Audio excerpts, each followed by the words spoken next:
হ্যাঁ, এখানটা এসে তো খুবই ভালো লাগলো। কারণ যেটা শুরুতেই দেখলাম যে অত্যন্ত আন্তরিক এবং ভদ্র ব্যবহার, এবং তারপরে সারাটা দিন যে আমাদের থাকা, আমাদের সবসময় এরা আমাদের দেখভাল করে গেছেন, তদারক করে গেছেন। কোনো রকম ত্রুটি রাখেননি, কোনো রকম ত্রুটি রাখেননি। এই মাছটা করে নিতে হবে নাকি? কোনো রকম ত্রুটি এরা রাখেননি, এবং সারাক্ষণ ধরে আমাদের ধরুন 24 ঘন্টা ধরে বলতে গেলে নানা রকম ভাবে আমাদের খেয়াল রেখে গেছে। আর আমাদের তো এটাই খুব ভালো লেগেছে, এবং আমাদের এতটাই ভালো লেগেছে যে আমি সেই মুহূর্তে আমার বন্ধুদের গ্রুপে ব্যাপারটা শেয়ার করলাম, এবং সেখান থেকে 2 জন অন্তত আমার কাছে খোঁজ খবর নিল। খুবই ভালো লেগেছে।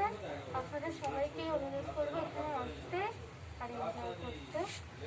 যদি আপনারা চান যে দৈনন্দিন জীবনে একটু ব্রেক পেতে দুদিনের জন্য, তো এটা পারফেক্ট।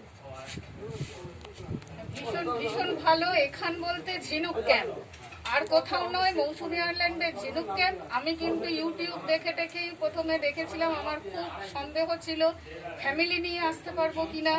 মেয়ে আমার সঙ্গে রয়েছে, দেখতে পাচ্ছেন, মানে এই শুদ্ধ আসবো এবং এরকম কোভিডের সময় আসতে পারবো কিনা, কিরকম কি ব্যাপার, যেহেতু ক্যাম্প বিচের ওপরে কোনো রকম কোনো অন্যান্য মানে প্রাণী সংক্রান্ত কোনো সমস্যা আছে কিনা এইসব অনেক চেয়েছিল, কিন্তু সন্দেহ ছিল। এখানে এসে সমস্ত কিছু ভেঙে গেছে সেই সব, মানে বিপদের তো কোনো ব্যাপারই নেই। আমরা এই একদিন 24 ঘন্টা যে থাকলাম ভীষণ ভীষণ এনজয় করেছি।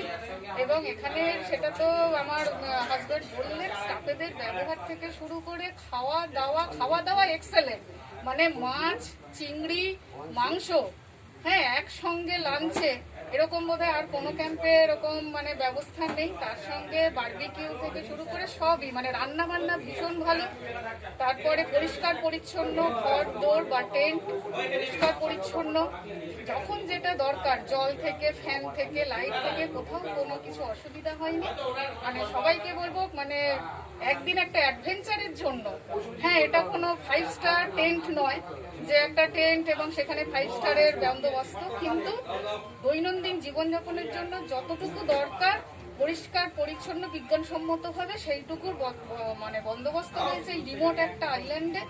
এবং একদিন বা 2 দিন আপনারা খুব সুন্দরভাবে এখানটা কাটিয়ে যেতে পারবেন। খুব ভালো লেগেছে ঝিনুক ক্যাম্প। এখানে যিনি মালিক, আমি তার সাথে যোগাযোগ করে এসেছিলাম, কিন্তু তিনি তো আছেন সদরবাবু, তার সঙ্গে সমস্ত স্টাফ যারা আছেন সবাইকে অসংখ্য ধন্যবাদ। আবার যদি সুযোগ পাই আমরা নিশ্চয়ই আবার চলে আসবো এখানে।